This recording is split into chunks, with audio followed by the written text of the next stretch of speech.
Hello everyone, Priyanka Hindi academy में आप सभी का बहुत बहुत स्वागत है। आज की क्लास में हम सभी पढ़ेंगे आधुनिक काल द्विवेदी युग। प्रैक्टिस सेट करेंगे द्विवेदी युग के प्रश्नों को। इसकी एक क्लास और हो चुकी है, आप चाहें तो प्लेलिस्ट बना दी गई है, आप वहां से देख सकते हैं। और यदि आप यूपी टीजीटी पीजीटी बिहार से जबरती TRE 4.0 UP TET S TET UGC NET JRF इत्यादि परीक्षा की तैयारी में लगे हुए हैं, तो ये क्लास आपके लिए बहुत ही महत्वपूर्ण क्लास है। आज की क्लास में जो है बहुत ही महत्वपूर्ण प्रश्नों को सम्मिलित किया गया है, जिनमें हमारा पहला प्रश्न है, साकेत में राम का चरित्र काव्य के द्वितीय श्रेणी के चरित्रों में परिगणित होने परिगणित होने योग्य ही बन सका है। प्रस्तुत कथन किनका है ना। तो चार ऑप्शन है हमारे समक्ष। तो इनमें ऑप्शन ए है रामचंद्र शुक्ल, बी है नंद दुलारी वाजपेयी, सी है गुलाब राय, डी है राम कुमार वर्मा। प्रश्न संख्या एक, है ना। पुनः पढ़ना चाहूंगी प्रश्न को। साकेत में राम का चरित्र काव्य के द्वितीय श्रेणी के चरित्रों में परिगणित होने योग्य ही बन सका है। प्रस्तुत कथन किसका है। तो इसका जो करेक्ट आंसर हो जाएगा वो हो जाएगा बी, नंद दुलारे वाजपेयी। ठीक है। तो हमारा जो है अगला हमारा जो अगला प्रश्न है, हाँ, इनसे संबंधित कुछ तथ्यों को मैंने यहाँ सम्मिलित किया है, क्योंकि प्रश्न जिससे कोई भी प्रश्न छूटने ना पाए। और ये प्रश्न 2020 में आया हुआ प्रश्न है जी। साकेत में राम का चरित्र काव्य के द्वितीय श्रेणी के चरित्रों में परिगणित होने योग्य बन सका है। प्रस्तुत कथन नंद दुलारी वाजपेयी का है। मैथिली शरण गुप्त द्वारा रचित साकेत 1931 ईस्वी राम कथा पर ही आधारित है। राम को यहाँ आधुनिक मानव के रूप में प्रस्तुत किया गया है। इस ग्रंथ में उर्मिला प्रधान चरित्र है। उसका नायक लक्ष्मण से वियोग एवं वियोग में उसकी अधीरता और साथ साथ धैर्य प्रमुख वर्ण विषय है। आगे हम सब देखते हैं। हाँ, ये ध्यान देंगे कि जो साकेत है ये कब है, 1931 ईस्वी की रचना है और रामकथा पर आधारित है, मैथिली शरण गुप्त की है। अगला पॉइंट जो ध्यान देने योग्य है, साकेत शब्द मूलतः पाली भाषा का शब्द है, जिसका अर्थ होता है अयोध्या। और इसमें सर्ग की बात की जाए तो कितने सर्ग हैं, 12 सर्ग हैं। मैथिली शरण गुप्त को साकेत लिखने की प्रेरणा 1908 ईस्वी में सरस्वती पत्रिका में महावीर प्रसाद द्विवेदी द्वारा छद्म नाम भुजंग भूषण भट्टाचार्य से लिखे कवियों की उर्मिला विषयक उदासीनता शीर्षक लेख से मिली। ठीक है, मोस्ट इंपॉर्टेंट तथ्य है ये। आगे हम सभी देखेंगे एक तथ्य और है, डॉक्टर नगेंद्र ने साकेत को जनवादी काव्य कहा है। डॉक्टर नगेंद्र ने क्या कहा है, जनवादी काव्य कहा है। रामचंद्र शुक्ल ने मैथिली शरण गुप्त को सामंजस्यवादी काव्य कहा है। सामंजस्यवादी काव्य कहा है। अगले प्रश्न पर चलेंगे, प्रश्न संख्या 2 देखेंगे। अयोध्या सिंह उपाध्याय हरिओध की कृति प्रिय प्रवास में राधा का परंपरा से एक भिन्न रूप भी है, वह है। ऑप्शन ए है विरहणी नायिका का, बी है प्रेयसी का, सी है समाज सेविका का, डी है ग्रामीण बाला का। प्रश्न संख्या 2, इसका करेक्ट आंसर क्या होगा। इसका करेक्ट आंसर बनेगा सी, यानी कि समाज सेविका का। अगले प्रश्न पर चलते हैं। प्रश्न संख्या जो है प्रश्न संख्या 3 देखते हैं, ये कट हो जाएगा, है ना। प्रश्न संख्या 3 देखते हैं। निम्नलिखित में से मैथिली शरण गुप्त का खंड काव्य नहीं है। खंड काव्य नहीं है, पूछा गया है पंचवटी, सिद्धराज, नहुस और पथिक। ठीक है, तो ये जो पथिक है, ये पथिक मैथिली शरण गुप्त का नहीं है। आगे हम देखते हैं पथिक किसका है, क्या कैसी क्या बात है, क्योंकि इतने तथ्यों को मैंने सम्मिलित कर लिया है और ये सभी इंपॉर्टेंट तथ्य हैं। पथिक जो है खंडकाव्य की रचना 1920 ईस्वी में रामनरेश त्रिपाठी द्वारा लिखी गई है। अन्य सभी विकल्प पंचवटी, सिद्धराज तथा नहुस मैथिली शरण गुप्त द्वारा रचित खंडकाव्य हैं। मैथिली शरण गुप्त ने बंगला कवि माइकेल मधुसूदन दत्त की रचनाओं का मधुप उपनाम से अनुवाद किया। गुप्त जी ने मार्क्स की पुत्री जैनी नामक काव्य की रचना की। जयद्रथवत भारत भारती, देखिए ये रचनाएं महत्वपूर्ण है। जयद्रथवत भारत भारती मोस्ट इंपॉर्टेंट है। द्वापर, काबा और करबला मैथिली शरण गुप्त के अन्य प्रमुख खंड काव्य हैं। तो ये इतनी चीजें इंपॉर्टेंट है। अगले प्रश्न पर चलते हैं। खड़ी बोली का पहला महाकाव्य माना जाता है। प्रश्न संख्या 4, खड़ी बोली का पहला महाकाव्य माना जाता है। प्रिय प्रवास को, यशोधरा को, साकेत को, विष्णुप्रिया को। तो ये क्वेश्चन सभी से बन रहा होगा, क्योंकि मोस्ट इंपॉर्टेंट क्वेश्चन है और अधिकतर ये परीक्षा में पूछा जाता रहा है। तो इसका जो करेक्ट आंसर हो जाएगा वो हो जाएगा ए ऑप्शन, यानी कि प्रिय प्रवास को। अब जो प्रिय प्रवास रचना है परीक्षा की दृष्टि से मोस्ट इंपॉर्टेंट है, और इनके साथ साथ कुछ रचनाएं हैं जो इम्पॉर्टेंट है, उन्हें भी मैंने यहाँ सम्मिलित कर लिया है जिससे आसानी हो हम सभी को। हरिऔध की कृति प्रिय प्रवास को माना जाता है। अयोध्या सिंह उपाध्याय का जन्म अप्रैल 1865 ईस्वी में आजमगढ़ उत्तर प्रदेश में हुआ था। प्रिय प्रवास 1914, वैदेही वनवास 41, चुपते चौबते 1924, चौके चौपते 32। इनकी अन्य प्रमुख रचनाएँ हैं साकेत महाकाव्य है, यशोधरा महाकाव्य है, विष्णुप्रिया खंड काव्य है, मैथिली शरण गुप्त की रचना है। और ये वैदेही वनवास 1941, वैदेही वनवास इनकी रचना है 1941, ये थोड़ा-सा देखना होगा, है ना समय में। आगे हम देखते हैं जो प्रश्न है हमारा प्रश्न संख्या 5। जितने श्रम और जितनी सावधानी से यह संपादित हुआ है, आज तक हिंदी का और कोई ग्रंथ नहीं हुआ। आचार्य शुक्ल का उक्त कथन किस संपादित रचना के संदर्भ में है? ऑप्शन ए है विनय पत्रिका, बी है बिहारी रत्नाकर, सी है लाल चंद्रिका और डी है कबीर ग्रंथावली। चारों ऑप्शन में से प्रश्न संख्या 5 का हमें करेक्ट आंसर बताना है।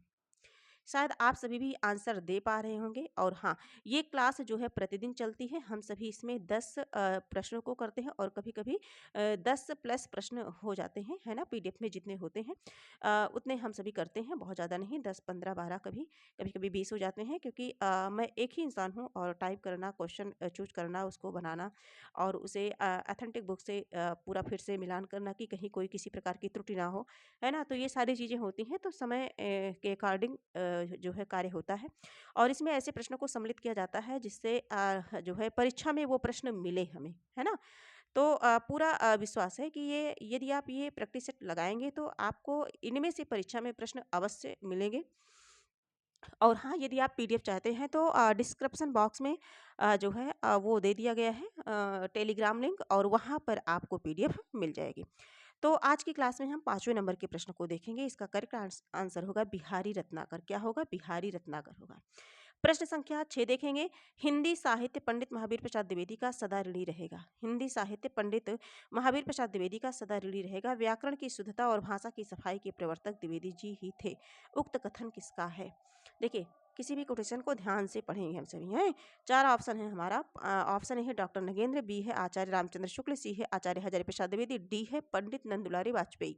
तो इसका जो करेक्ट आंसर हो जाएगा, ये हो जाएगा आचार्य रामचंद्र शुक्ल, यानी कि बी वाला ऑप्शन हमारा सही हो जाएगा। अगले प्रश्न पर हम चलेंगे। अब देखिए, महावीर प्रसाद द्विवेदी से कुछ संबंधित तथ्य हैं। देखिए, महावीर प्रसाद द्विवेदी द्विवेदी युग के जो है बहुत ही इंपॉर्टेंट है। इन्हीं के नाम पर द्विवेदी युग का नाम भी पड़ा है। और देव स्तुति शतक 1992, नैषध चरित्र चर्चा 1889, 99, 1899, नाट्यशास्त्र 1912, संपत्ति शास्त्र मोस्ट इम्पॉर्टेंट, रसज्ञ रसज्ञ है ये रसज्ञ है। रसज्ञ रंजन 1920, वाग्विलास 1930, विचार विमर्श 1931 ईस्वी की रचना है। आगे प्रश्न संख्या 6 देखेंगे हम सभी। श्याम नारायण के व्यक्तित्व और कृतित्व से संबंधित कौन सा कथन असंगत है? असंगत मतलब जो संगत नहीं है, सही नहीं है। तो इसका जो करेक्ट आंसर हो जाएगा वो हो जाएगा पहले हम देख लेते हैं, ऑप्शन को ही देख लेते हैं हम सभी। महाराणा प्रताप और अकबर के मध्य हुए ऐतिहासिक युद्ध पर आधारित हल्दी घाटी एक खंड काव्य है। जौहर राजस्थान के इतिहास के लोमहर्षक आत्म बलिदान पर आधारित महाकाव्य है। ठीक है। अगला देखेंगे। उन्होंने आधुनिक युग में वीर काव्य की परंपरा को खड़ी बोली में प्रतिष्ठित किया। और डी देखेंगे, उनके संस्कार द्विवेदी युगीन दृष्टिकोण उपयोगितावादी और भाव विस्तार मर्यादावादी हैं। प्रश्न संख्या 6, इसका करेक्ट आंसर क्या होगा? प्रश्न संख्या 6, प्रश्न संख्या 6। हाँ, 2 प्रश्न एक ही क्रम में हो गया है। प्रश्न संख्या 6 वो भी था, ये साथ होना चाहिए था, लेकिन टाइपिंग मिस्टेक की वजह से है, तो मैं क्षमा चाहूँगी इसके लिए। तो इसका जो करेक्ट आंसर हो जाएगा, असंगत कथन पूछा गया है, तो ये सारे तीनों सही हैं और ये डी वाला ऑप्शन हमारा जो है गलत है और यही हमारा आंसर है क्योंकि गलत पूछा गया है। आगे हम सभी देखेंगे, यही सारी चीज़ें हैं। हाँ, प्रमुख रचनाएँ हम देख लेते हैं श्याम नारायण पांडे की। हल्दी घाटी 1937 से 39, जौहर 1945, तुमुल 1948, रूपांतरण 1948, आरती 1946, जय हनुमान 1956। प्रश्न संख्या 7, पंचवटी काव्य खंड काव्य की रचना किस कवि द्वारा की गई है? पंचवटी खंड काव्य की रचना किस कवि द्वारा की गई है? मैथिली शरण गुप्त, भवानी प्रसाद मिश्र, नागार्जुन, जयशंकर प्रसाद। प्रश्न संख्या 7, तो ये मैथिली शरण गुप्त हो जाएगा, करेक्ट आंसर ये हो जाएगा। प्रश्न संख्या 8 देखेंगे, थोड़ा मैथिली शरण गुप्त से संबंधित तथ्य हैं। पंचवटी 1925 खंड काव्य की रचना मैथिली शरण गुप्त द्वारा की गई है। गुप्त जी ने भारत भारती 1912 ईस्वी में लिखकर के युवाओं को देश प्रेम से जोड़ा और राष्ट्र कवि का सम्मान प्राप्त किया। साकेत महाकाव्य 1931 मोस्ट इम्पॉर्टेंट रचना है। आगे हम सभी देखेंगे। हाँ, जिस पर इन्हें मांगला प्रसाद जो है पारितोषिक सम्मान मिला। गुप्त जी ने आचार्य महावीर प्रसाद द्विवेदी को अपना साहित्यिक गुरु माना और तुलसीदास भी करते तुलसीदास भी कैसे मानस नाद महावीर का यदि उन्हें मिलता नहीं प्रसाद, तो उन्हें गुरु माना है। ठीक है, आगे हम देखेंगे हमारा अगला प्रश्न है और इनकी जो प्रमुख कृतियां हैं जयदत्त, भारत भारती, पंचवटी, झंकार, साकेत, यशोधरा, जय भारत, द्वापर। ठीक है, प्रश्न संख्या 8 देखेंगे हम सभी। वे धर्म में विशिष्टाद्वैतवादी, विचारों में गांधीवादी और साहित्य में अविधावादी हैं। यह कथन मैथिली शरण गुप्त के विषय में किसने कहा है? पुनः पढ़ना चाहूंगी। वे धर्म में विशिष्ट द्वैतवादी, विचारों में गांधीवादी और साहित्य में अभिधावादी हैं। यह कथन मैथिली शरण गुप्त के विषय में किसने कहा? ऑप्शन ए है डॉक्टर गणपत चंद्र गुप्त, बी है डॉक्टर हजारी प्रसाद द्विवेदी, सी है डॉक्टर बच्चन सिंह और डी है डॉक्टर रामचंद्र शुक्ल। डॉक्टर नहीं, इन्हें हम आचार्य कहेंगे, है ना, आचार्य रामचंद्र शुक्ल। ठीक है, तो इसका जो करेक्ट आंसर होगा वो क्या होगा? इसका करेक्ट आंसर हो जाएगा सी, है ना। पुनः देख लेते हैं। वे धर्म में विशिष्टाद्वैतवादी, विचारों में गांधीवादी और साहित्य में विधावादी हैं। यह कथन मैथिली शरण गुप्त के विषय में किसने कहा है? तो किसने कहा है? बच्चन सिंह ने कहा है, डॉक्टर बच्चन सिंह ने। करेक्ट आंसर सी हो जाएगा। अगले प्रश्न पर चलेंगे हम। प्रश्न संख्या, हाँ, थोड़ा सा देखेंगे। मैथिली शरण गुप्त को हिंदी साहित्य जगत में दद्दा नाम से संबोधित किया जाता है। देखिए, दद्दा नाम से, और इन्हें राष्ट्र कवि भी कहा जाता है। मैथिली शरण गुप्त को किसने कहा है? महात्मा गांधी ने कहा है। किस रचना पर कहा है? भारत भारती। भारत भारती कब की रचना है? 1912 की रचना है। हाँ, ये लिखा भी तो है, महात्मा गांधी ने उन्हें राष्ट्र कवि कहा है, ये लिखा भी है पूरा। तो मैथिली शरण गुप्त ने 12 वर्ष की अवस्था में ब्रज भाषा में कनकलता नामक कविता की रचना आरंभ की। कितने वर्ष में? 12 वर्ष की अवस्था में, सोच लीजिए। प्रश्न संख्या 9,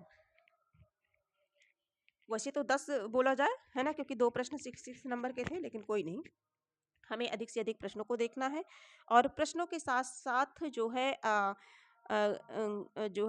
जो तथ्य हैं उन्हें गहनता से देखना है। कृषक क्रंदन इनमें से किसकी काव्य कृति है?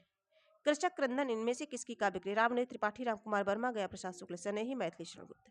प्रश्न संख्या 9, तो ये सनेही क्या हो जाएगा? सनेही। करेक्ट आंसर हमारा क्या हो जाएगा? सनेही, यानी कि गया प्रसाद शुक्ल, सनेही। सी वाला ऑप्शन हमारा सही हो जाएगा। अगले प्रश्न पर हम चलेंगे। हाँ, सनेही जी की कुछ अन्य काव्य कृतियां हैं, इन्हें भी हम सभी देख लेते हैं। प्रेम पचीसी, कुसुमांजलि, राष्ट्रीय वीणा, त्रिशूल तरंग, कादम्बिनी, करुणा। रामनेत्र त्रिपाठी के कुछ हैं, मिलन हो गया, पथिक हो गया और मानसी हो गया, स्वप्न हो गया, कविता कौमुदी। ये सभी किसकी हैं? रामनेत्र त्रिपाठी की हैं। मैथिली शरण गुप्त की कुछ काव्य कृतियां हैं। रंग में भंग 1909, जयद्रथवध 1910, जयशंकर प्रसाद का प्रसिद्ध महाकाव्य कामायनी जयशंकर प्रसाद की रचना है। ठीक है, अगले प्रश्न पर हम चलेंगे। प्रश्न संख्या 10 देखेंगे। दिवस का अवसान समीप था किस रचना से है? ऑप्शन ए है झरना से, बी है प्रिय प्रवास से, सी है करुणालय से और डी है युगांत से। प्रश्न संख्या 10 और इसका जो करेक्ट आंसर हो जाएगा, ज़्यादा समय ना लेते हुए हम सभी देखेंगे। इसका जो करेक्ट आंसर होगा वो हो जाएगा दिवस का अवसान समीप था, प्रिय प्रवास, है ना, प्रिय प्रवास। और प्रिय प्रवास वैदेही वनवास, ये रचना किसकी है? कमेंट के माध्यम से आप बताइएगा। हाँ, मैंने तथ्यों को भी यहाँ सम्मिलित कर दिया है क्योंकि इम्पोर्टेंट जो होते हैं उन्हें जो है मैं छोड़ना नहीं चाहती। हरिऔध के प्रिय प्रवास महाकाव्य से है। यह खड़ी बोली हिंदी का प्रथम महाकाव्य माना जाता है। प्रिय प्रवास 1914 ईस्वी की रचना है। कब की रचना है? 1914 ईस्वी की। कृष्ण के जन्म से लेकर के मथुरा प्रस्थान तक का वर्णन है। क्या, किसका वर्णन है? कृष्ण के जन्म से लेकर के मथुरा प्रस्थान तक का। आगे हम सभी देखेंगे। जबकि झरना एवं करुणालय जयशंकर प्रसाद की रचनाएं हैं। युगांत सुमित्रानंदन पंत की रचना है। ठीक है, प्रश्न संख्या 11 देखेंगे। पारिजात महाकाव्य किसके द्वारा रचित है? ऑप्शन है हरिऔध, बी है मैथिली शरण गुप्त, सी है सियाराम शरण गुप्त और डी है श्रीधर पाठक। प्रश्न संख्या 11, तो ये किसकी है? हरिऔध है। पारिजात, है ना, किसकी रचना है? हरिऔध। करेक्ट आंसर हमारा ए हो जाएगा। देखिए, पारिजात कब की रचना है? 1937 की। अयोध्या सिंह उपाध्याय हरिऔध महाकाव्य है। इनकी 2 अन्य काव्य कृतियां हैं। प्रिय प्रवास 1914, वैदेही वनवास 1940 ईस्वी की रचना है। और गणपत चंद्र गुप्त ने हरिऔध को आधुनिक काल का सूर्यदास कहा है। देखिए, आधुनिक काल का सूर्यदास किसे कहा है? गणपत चंद्र गुप्त ने। तो हरिऔध, हरिऔध का पूरा नाम क्या है? अयोध्या सिंह उपाध्याय हरिऔध। ठीक है, तो अगले प्रश्न पर हम चलेंगे। प्रश्न संख्या 12 देखेंगे। अ कुड़ाल गीत के रचयिता कौन है? कुड़ाल गीत के रचयिता कौन है? ऑप्शन है माखनलाल चतुर्वेदी, बी है मुक्तिबोध, सी है मैथिली शरण गुप्त और डी है दिनकर। तो अधिक समय जो अधिक प्रश्नों की संख्या बहुत अधिक नहीं है, बस 1-2 प्रश्न और होंगे, तो क्लास में आप सभी बने रहिए, देखते रहिए। कुणाल गीत के रचनाकार कौन है? प्रश्न संख्या 12, 12 का करेक्ट आंसर हो जाएगा मैथिली शरण गुप्त, यानी कि सी वाला ऑप्शन हमारा सही हो जाएगा। हम देख लेते हैं यहाँ जयद्रथवत भारत भारती, है ना? पंचवटी द्वापर नहुस, जय भारत शकुंतला विष्णुप्रिया आदि, ये सभी इनकी रचनाएं हैं। प्रश्न संख्या 3 और देख लेते हैं 13, हाँ प्रश्न संख्या 13 है जो कि इस क्लास का सबसे आखिरी प्रश्न है। देखिए मैंने जो है बहुत समय ना लेते हुए कम समय में जो है कुछ ही कम ही प्रश्नों के माध्यम से बहुत सारे तथ्यों को समेटने की जो है बड़ी सरलता से कोशिश की है और पूरी कोशिश की है कि आपको ये क्वेश्चन और ये जो भी तथ्य हैं, जो रचनाएं हैं, जो सन है, किसमें कितने खंड हैं, ये सारी चीज़ें आपको अच्छे से समझ में आ जाए। ठीक है, तो यदि आप इस क्लास को 1-2 बार और देख लेंगे तो ये क्वेश्चन आपको याद हो जाएगा और जब परीक्षा में आप बैठेंगे तो आपको ये क्लास जो है याद आएगी। जो आज का लास्ट प्रश्न है इस पीडीएफ का, यानी कि 13 नंबर का प्रश्न है, मैथिली शरण गुप्त के किस ग्रंथ में लक्ष्मण की पत्नी उर्मिला का सुंदर चरित्र वर्णन है? भारत भारती, द्वापर, पंचवटी और साकेत, है ना? तो उर्मिला का जो है किसमें है? प्रश्न संख्या 13, शायद आप सभी बता पा रहे होंगे। तो ये साकेत में है। किसमें है? साकेत में है। ठीक है? तो साकेत रचना, और साकेत रचना किसकी है? मैथिली शरण गुप्त की है। और ये कब है? किस समय की है? तो ये 1931 ईस्वी की रचना है। 1931 ईस्वी की रचना है। किस पर आधारित है? तो ये राम कथा पर आधारित है। राम कथा यानी कहने का मतलब है राम कथा में जो उपेक्षित पात्र उर्मिला है, उनके विचारों को इसमें किया गया है। उन्होंने जो त्याग किया है, उनके त्याग को इसमें दर्शाया गया है और इसका जो 9वां सर्ग है वो बहुत ही महत्वपूर्ण है क्योंकि उर्मिला के विरह वर्णन 9वें सर्ग में है। ठीक है, तो इस तरह से आज की क्लास में हम लोगों ने टोटल 13 और एक और लिया जाए तो 14 प्रश्नों को किया, जो 6 था। ठीक है, तो 14 प्रश्नों को किया और 14 प्रश्न में से आपके कितने प्रश्न सही हुए, आप कमेंट के माध्यम से ज़रूर बताइएगा। और एक विनम्र निवेदन है, एक रिक्वेस्ट है आपसे, ये क्लास यदि आपको उपयोगी लगे तो आप इसे लाइक, सब्सक्राइब और शेयर करना मत भूलिएगा। ठीक है, तो आज की क्लास में इतना ही। हम फिर मिलेंगे, कुछ महत्वपूर्ण तथ्यों के साथ मिलेंगे। और हाँ, यदि आप किसी टॉपिक को पढ़ना चाहते हैं, डिटेल में डीपली पढ़ना चाहते हैं, थ्योरी या उस पे प्रैक्टिस करना चाहते हैं, क्वेश्चन किस तरह से परीक्षा में बनते हैं, उस तरह से क्वेश्चन यदि आप करना चाहते हैं तो आप हमें कमेंट में अवश्य बताएं, उस टॉपिक पर क्लास बनाई जाएगी। तो आज के लिए इतना ही, फिर मिलेंगे, तब तक के लिए धन्यवाद।